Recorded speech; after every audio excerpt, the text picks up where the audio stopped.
And YouTube says that I'm live. Hello, all. It's Gordon causing my YouTube channel. Candy, my dog, jumping all over me because she has trained me that I have to give her a treat at the start of every video. But I want a sip of coffee first. Anyway, let's do Candy. Shake, lay down, speak. All right. Oh, big bark.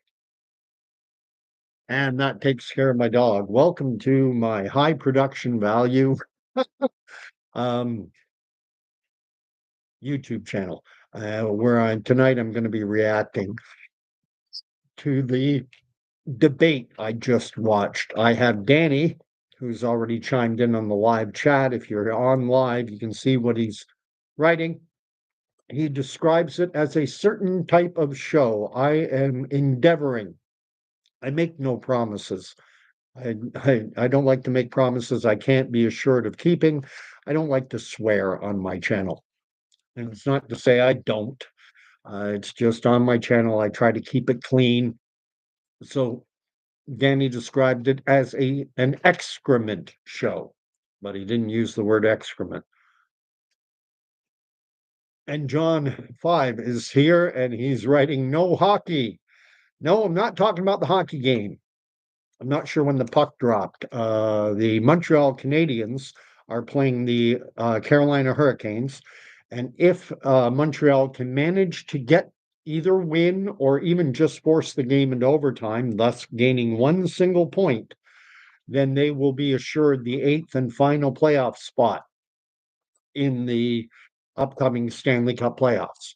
And that for that reason, because the debate was scheduled to be at the same time as the hockey game, Radio Canada, pardon me, wonderful production values. They moved the debate. They moved it back to 6 p.m. so that it would not conflict with the French language debate.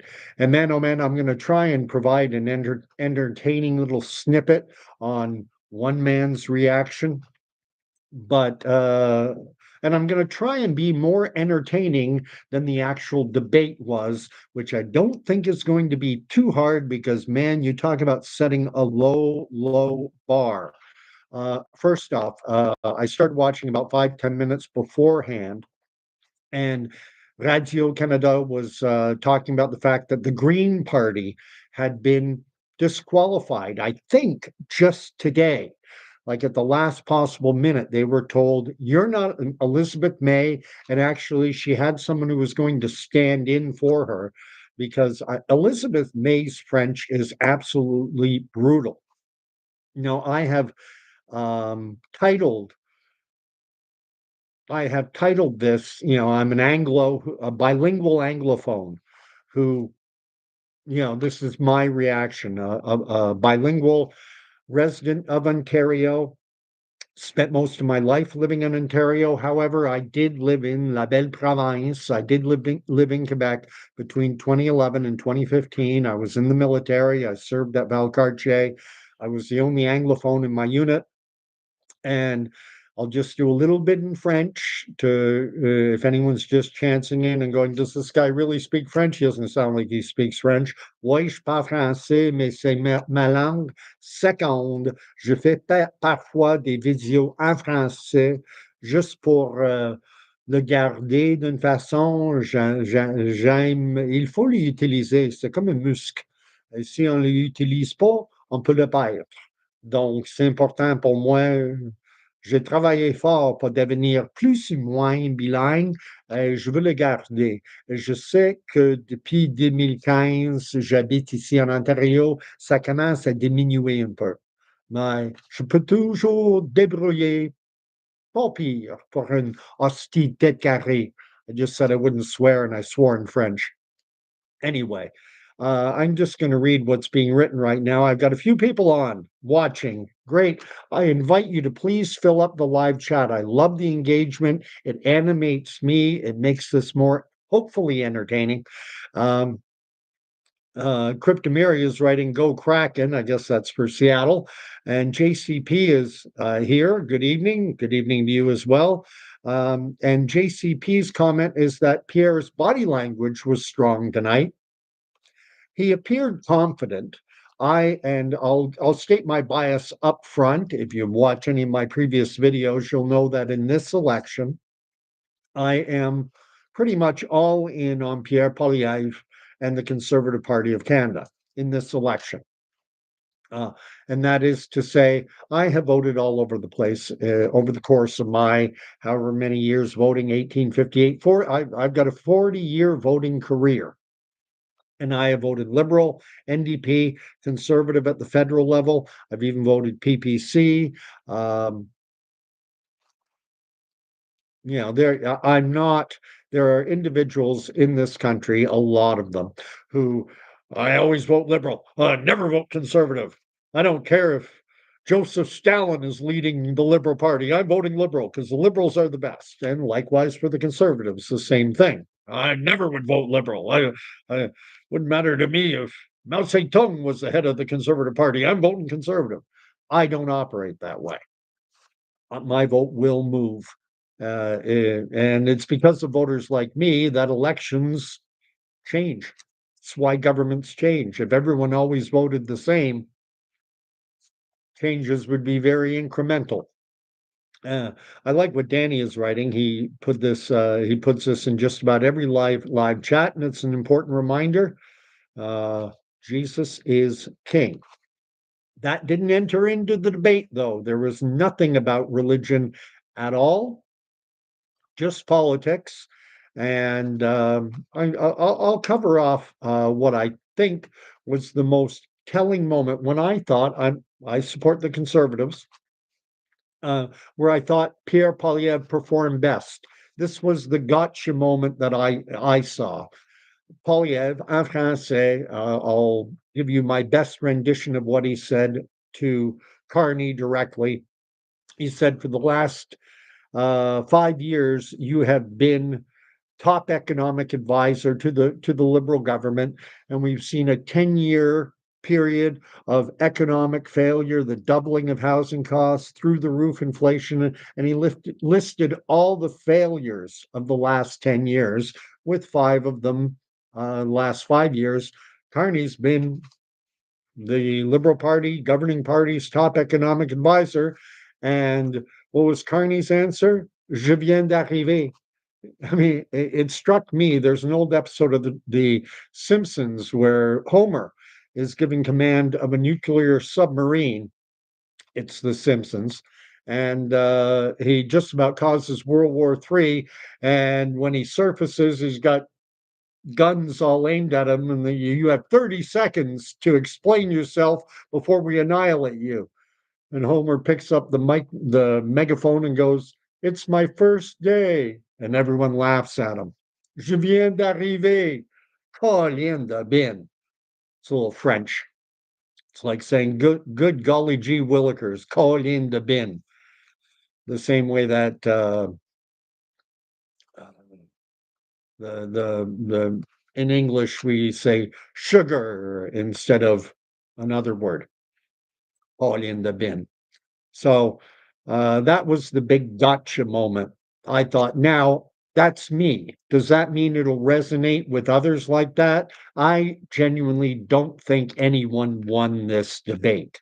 I don't think it is going to sway anyone's opinion who already had their mind made up. The question is, how do Quebecers feel who are either soft liberal, soft conservative, or genuinely undecided? I wonder. Gilles Blanchet, who is the leader of the Bloc Québécois, he was the most at ease and the most able to get his points off, bang, bang, bang, like a machine gun, because he has the advantage of speaking in his natural mother language. Whereas all the other leaders, the way they set up is when you were looking on the screen, Mark Carney was on the left. Next up was Blanchet, then or Blanchet, and I'm not even sure how you pronounce it, Blanchet, I imagine. Jagmeet Singh was one over, and on the far right was Pierre Poilievre. Seemed fitting, although I would have reversed Jagmeet and Blanchet. I would have reversed their seats, and I would have Carney, Blanchet, Singh, Polyev. Polyev. No, that's the way it was. I'd go Carney, Singh, Blanchet, Polyev. Anyway, if you want to ask me some questions about what what happened, or if you were watching it and listening to English language translation, which I can't handle, I can't stand it because I understand what's being said. I learned a few words. I learned chiffre. I'd never heard that term before. It means costed. They kept asking, you're making all these promises, but no one's platform is c'est pas chiffré. It's not costed. I'd never heard it expressed that way. Chiffre in French means digit, number, a numerical digit. You're not giving numerical digits for your platforms, but they touched on so many different things, and I found Polyev gave some problematic answers, but he showed leadership, principally on the Middle East and Gaza. It struck me that Singh and Carney were both trying to suck and blow at the same time, to be supportive of Israel and the right of Jews to feel safe, while at the same time, actually, Jagmeet Singh went, he jumped the shark. He outright called what is happening in Gaza a genocide. Mark Carney, for his part, wouldn't take the bait. He would not use that term. He said, Mark Carney said, my English translation of what he said was that he will not politicize the situation in Gaza by using such a pejorative term. That's not the way he expressed it, but that's the way I heard it. And Mark Carney's French is poor. He was the worst of the four. I'm confident in saying that. I know that Danny speaks French, I think French first. Nancy, aka Eat Me, also French first. My impression, Carney's French was the worst of the four. Jagmeet Singh, leader of the NDP, wearing a Parti Québécois blue colored, the same shade of blue that they have in the Quebec flag. Uh, that was the color of his turban. Big surprise. I noticed that Blanchet was wearing a tie of that same color as well. You know, it's theater. What I just watched was theater on steroids. And as theater goes, it had its moments. I mean, there was at one point the moderator asked each of them, given the trade relations between Canada and the US, what American products are you no longer buying? And um, Carney said strawberries, and that's fitting because he's known he loves going to Wimbledon and drinking champagne and eating strawberries. He's a lot of pictures there of him over in England at Wimbledon, and that's their big thing: strawberries and champagne.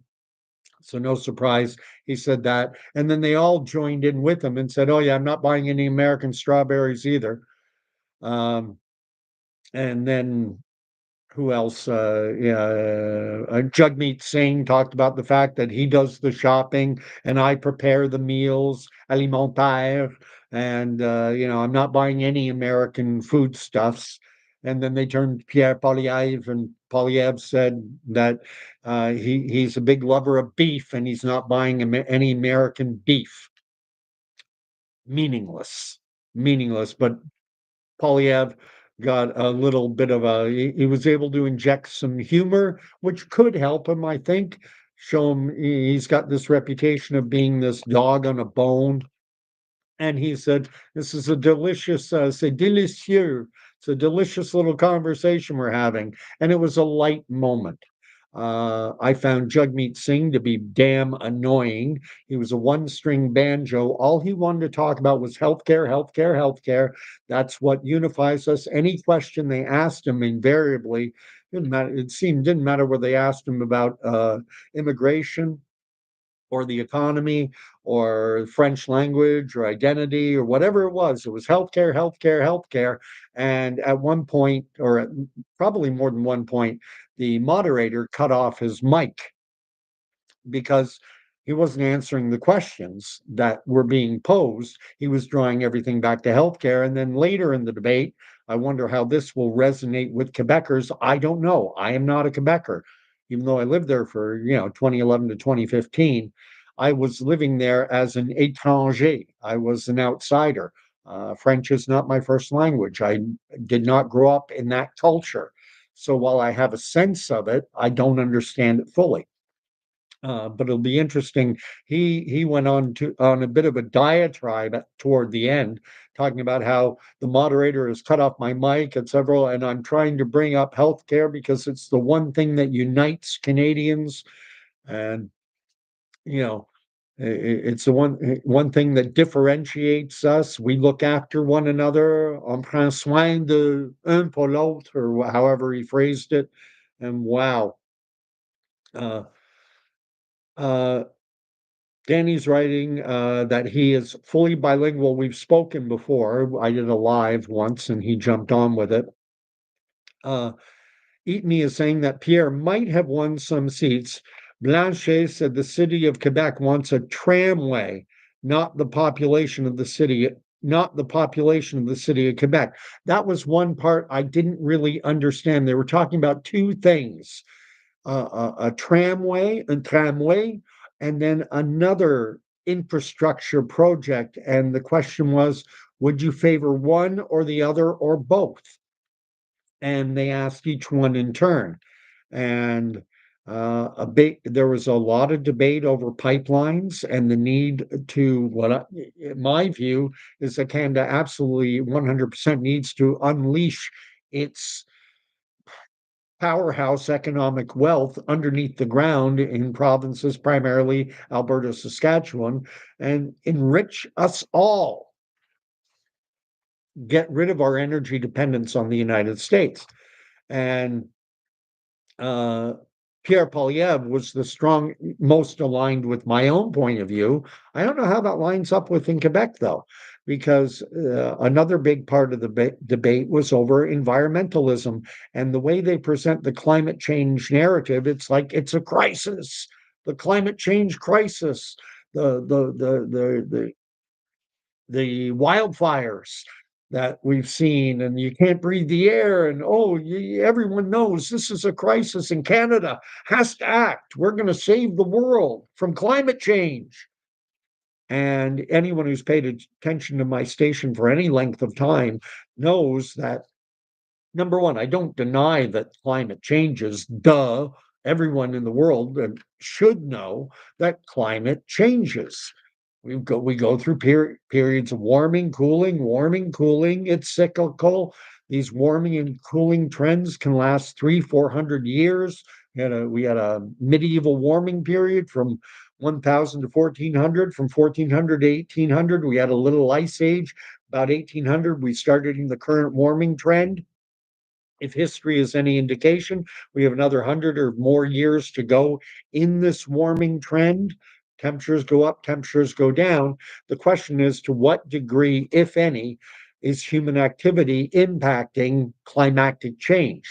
And 97%, everyone's heard this, 97% of the world's meteorologists and climate scientists agree that anthropogenic climate change is real, meaning human beings do impact the climate. Okay, but to what degree? Some of those 97% believe that the human impact is negligible.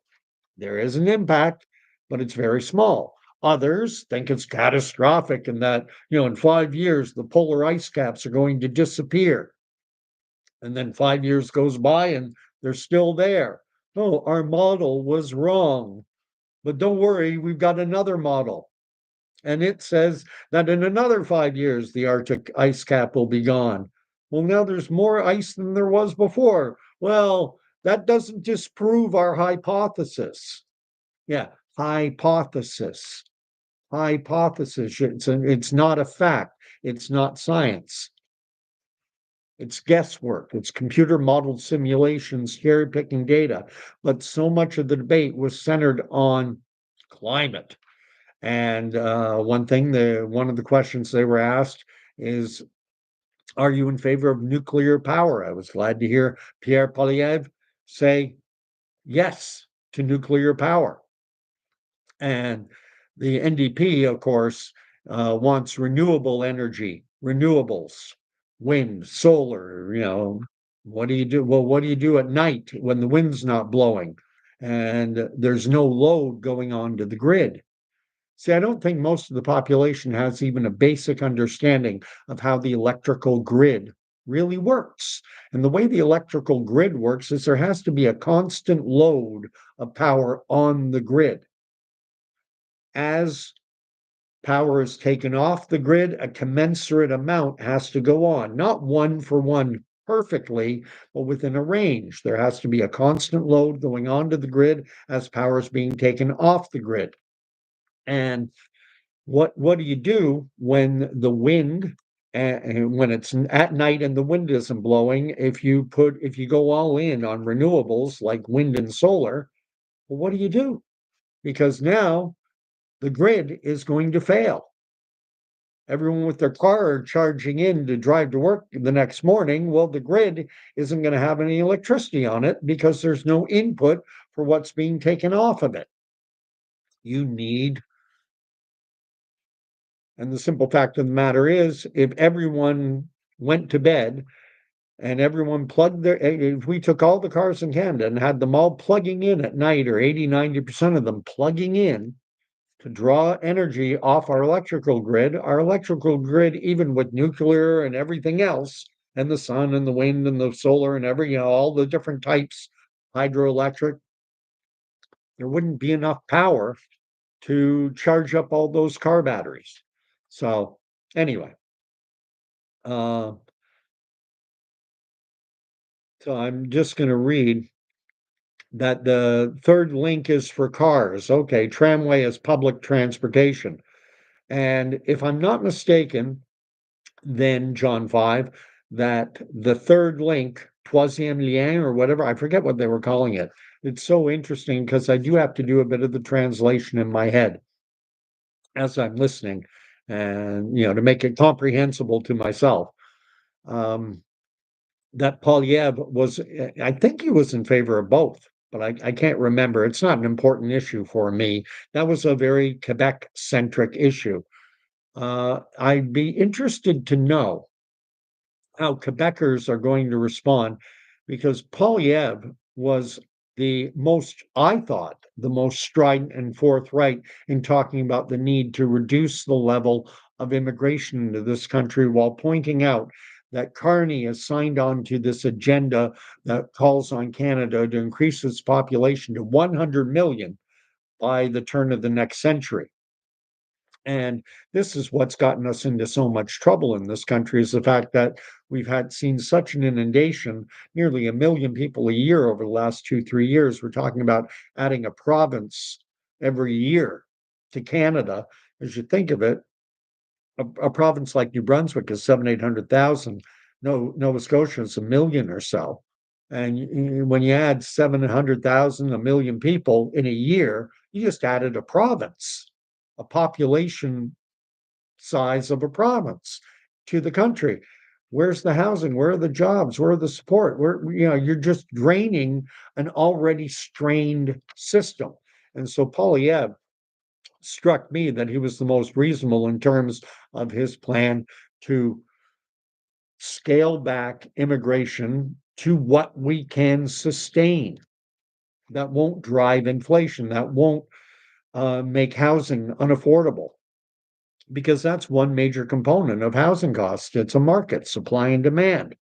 And so there are so many people coming in, they need housing, and there's only so much available supply. What are you going to do? Uh, and I thought that's what it was. Dan said the other was the high-speed rail from Quebec City, Montreal to Toronto, what they call the Golden Horseshoe Corridor. As a matter of fact, I think it goes all the way For the main line would be Toronto to Montreal, but as well with connectors from Windsor right through to Quebec City. And that would be neat to be able to hop on a train where I am and be able to be in Montreal, which is like a probably 4+ hour drive for me. I'd love to be able to get there in an hour or two on a bullet train that travels 300 or 400 kilometers an hour, like they have in Europe and in Japan and other places, primarily, I think Europe and Japan. So I haven't got much to say aside from the fact that the English language debate, I think, will be more entertaining because it'll be Jagmeet Singh, Pierre Polyev, and Mark Carney all operating in their first language. Carney, I wonder to what degree he might garner some sympathy. His French is not great. He kept saying les Canadiens et les Canadiens, the Canadians and the Canadians. And what they say in French is les Canadiens et les Canadiennes. And that's the masculine Canadien and the feminine Canadienne, or you say Québécois et Québécoises to denote Quebecers and female Quebecers. I noticed Polyev didn't do that a lot of the time. Sometimes he did, but sometimes he just said pour les Québécois, for the Quebecers. And that's the old school way of talking, the non-politically correct way of talking in Quebec, as I understand it, is to just use the masculine form. It's politically correct to go les Québécois et les Québécoises. Because the way it works in French, the way I was taught when I was in school, that if you're talking about a group of 10 individuals, 9 of them are female, 1 is male, you use the masculine. The only time you would use the feminine, this is the way I was taught when I was going to school, when I first started learning French, all the way back in 1978 or so, when I was 12 years old. That's when I started. If there are 9 women, 1 guy, masculine. The only time you use feminine is if all the group is female. And I noticed Polyev didn't do that, but Mark Carney tried to, but French, second language, he would go Canadien et Canadien, Québécois et Québécois. Come on, Mark, get the second part of it out. But I don't want to be too cruel. I don't want to pile on to Mark Carney because he was at a severe disadvantage. And one thing, I wonder to what degree Paul or Blanchet, they had a little exchange, and uh, Paul or Mark Carney was saying your figures are wrong. Vos chiffres c'est pas correct. Vos chiffres c'est pas correct. But he couldn't go into any detail on it, whereas Blanchet was able to hammer away at points with the ability of his first language. And it strikes me that all Carney could come up with was that's not true, even though he couldn't define how it wasn't true. Uh, I'm just reading what's being written. Danny writes, c'est le peuple québécois, the Quebec people, le peuple québécois. Amy is writing that she's surprised that Carney decided to participate in the French debate when he declined some 2 weeks ago. What he declined was to participate in the TVA debate, TVA, which I'm sure you know. That's a private and the most popular TV station, most popular media outlet in Quebec is not Radio Canada, it is TVA. And they had their own debate. And the Liberal Party, one of the reasons they said they weren't going to participate is because the Green Party was not being invited to the TVA debate. And when I heard that the Green Party had been shut out of this debate, I was thinking, is Mark Carney going to use that as an excuse to chicken out on this debate as well? But he came. And so the one he ditched a couple weeks back was the TVA, TVA, and they call it face à face. And what they do What they would have done is they had the leaders face off and they go one on one, back and forth, and they debate instead of through a moderator and cutting off microphones like this one. You get the two late, you would have Polyev and Carney taking center stage, facing off against one another, and they would go at it toe to toe. And that's why I think Mark Carney declined, because he needs that moderator there to help him cut off the mic and that kind of thing, and to keep things from getting heated. Because Mark Carney, and it's difficult in your second language. And I don't think he performed horribly. Um, but I'm very much all in on Pierre Poilievre and the Conservatives winning. That's my fervent hope. And I think the best line, and if there's any Conservative Party operatives watching this, take my suggestion for what it's worth. But like in Mark Carney's answer, "Je viens d'arriver," to me, it was like Homer Simpson in that episode. Just type into YouTube, Homer Simpson, "It's my first day." As I had it up earlier, I'm not going to share it. Um, and Sharunian is here. Might as well change last name Sharunian to avoid hacking of his system. Often changes. Sharunian stays the same, but the names after Sharunian change around. Uh, and then Sharunian saying, "You got to question people with the term aerial view." Um, right. So at any rate, yeah, and Eat Me is thanking me for the clarification. Yeah, no problem. No, he always said he was going to participate in the CBC moderated debates. So at any rate, I'm going to leave it there. But I'm gonna be doing a video tomorrow night with my strongest suggestion yet on what conservatives can do to ensure victory in the coming election. We're coming up to a little teaser, but this will be what I'm talking about tomorrow. We're coming into la saison de Pâques, to use the French. Most English call it the Easter season. I prefer the term the Passover season. That's a religious view that I hold, because when Jesus went to the cross, it was during the season of Passover, when the Jewish people celebrated their exodus out of bondage in Egypt, and the 10 plagues that were brought down upon Egypt that led to Pharaoh finally letting the Hebrew people go. And the last of the 10 plagues was death. The angel of death came and slew the firstborn. However, the angel of death passed over the Israelites, over the Hebrews, because they had put the blood of a lamb on the doorposts of their homes. And so death passed them over. And then every year, I think it's the 14th of the month of Nisan on the Jewish calendar, they celebrate the Passover.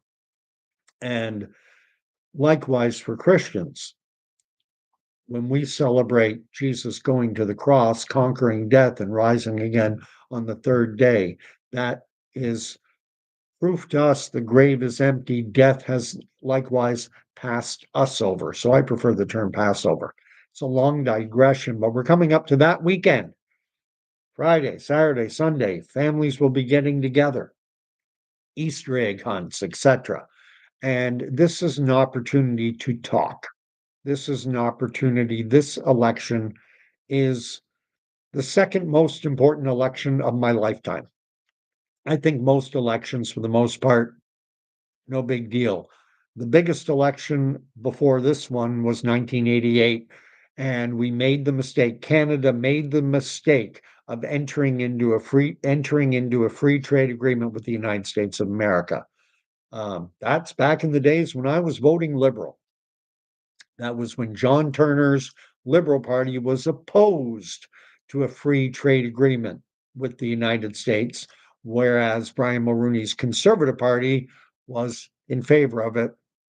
And Canadians elected Brian Mulroney's Conservatives to a majority government, We got the U.S.-Canada Free Trade Agreement, which was a couple, 2, 3 years later, expanded to include Mexico. Big mistake, but that ship has sailed, and now we're uh, we're into a new era. And this is the most important election since that one. As a matter of fact, this one's more important than that one was. But ultimately, whether it's a Carney win or a Polyev win, Danny always puts up a quote from the book of Ephesians in the Bible, for this isn't a battle of flesh and blood. This is a battle in the spiritual realms. It's spiritual warfare, and you need to get yourself aligned. And so I will strongly recommend. And if you haven't gotten into the word, if you haven't gotten into God's word, if you haven't gotten into the word that is the anchor, the word that used to be the anchor of the Judeo-Christian world, of our Western world, of the most incredible time to be alive, the most amazing advancements in human rights and technologies and everything else. This is the best time to be alive. And we owe it to our Judeo-Christian traditions. However, we've pulled that anchor up. Oh, and it was slow, but I think within the last 15, 20 years, it's now that anchor has been fully disengaged and we are adrift. Um, and Danny gives the full quote, for we wrestle not against flesh and blood, but against principalities, against powers, against the rulers of darkness of the world, against spiritual wickedness in high places. Other translations will say in the heavenly realms. Another way you could look on it, if you're of a more scientific mind, is to think of it as outer dimensional, in other dimensions.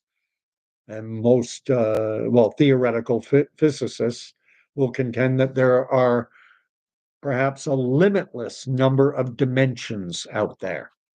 So, anyway, God bless. Thank you for watching. I think ultimately I have my bias. And so I went into the debate hoping that Pierre Poilievre would do well. I think he did. But trying to be as objective as I can, acknowledging my bias, but trying to be objective. I don't think Carney performed horribly. I don't think he dropped the ball completely. Might have kicked it around a bit, but he's operating this in his second language. I think Quebecers might be inclined to be forgiving. For the most part, I found, he kind of kept he's probably got a limited vocabulary and he stayed in his lane. Back off. All right. Anyway, uh, oh, and Danny's got a suggestion that we watch Tucker Carlson and Maxime Bernier, his last episode. Maxime is the leader of Canada's People's Party of Canada. Given that I voted for them in the last two elections, and that I even campaigned for Nathan Lang, who was the PPC candidate in my riding in the last election, I helped organize a meet and greet during COVID in downtown Brighton at the local municipal park here. We had a guy playing the guitar, had a microphone with a little amp. I even stood up and gave the introductory speech for Nathan to come up. And it was even punted to me by members of the local EDA, the local PPC EDA. I think the president and his wife asked if I wanted to throw my hat into the ring, if I wanted to run as the candidate. They said, you did a good job introducing Nathan, blah, blah, blah. Would you want to run? But I wouldn't run for the PPC. That part, I've got to do a video talking about the PPC. They do not have a party constitution. Sadly, it's a cult of personality, and that personality is Maxime Bernier. There's no succession plan. If anything happens to Maxime, the party dies. They don't have a constitution. It's providing him with a lucrative paycheck and a nice lifestyle because people will throw hundreds of dollars a year out of 'em, and you get, if you can get, 4 or 5,000 people, uh, to throw you a grand or 2 a year, and that's not beyond a lot of people's means, and they get very engaged. You know, you just need to get a few thousand people willing to make monthly contributions. Just do the math. It's not, have a nice office, you can travel the country, never get elected to a seat anywhere. Anyway, God bless. I'll end my video this video the way I always end my videos. I know it's a little rambly. Leave your commentary down below. Do you think I'm off base? Do you think that Mark Carney stole the show? Do you think Jagmeet Singh that he did amazingly well? I didn't talk much about Blanchet, but I'm an Anglophone Ontarian, and so Quebec identity politics means very little to me. Uh, a lot of things in that debate, at least it was somewhat entertaining. Anyway, not a total excrement show. But anyway, the way I like to end my videos is with the blessing from the book of Numbers. May the Lord bless and keep you. May the Lord make his face to shine upon you. And as we enter this Passover season, when death passed over, may God grant you peace. And ultimately, isn't that what's important? So I'll have more to say in the days and weeks to come. And then after April 28th, I'll have to find something new to talk about, but I'm sure there will be something. There always is in this world. God bless, and we'll talk to you soon. Good night.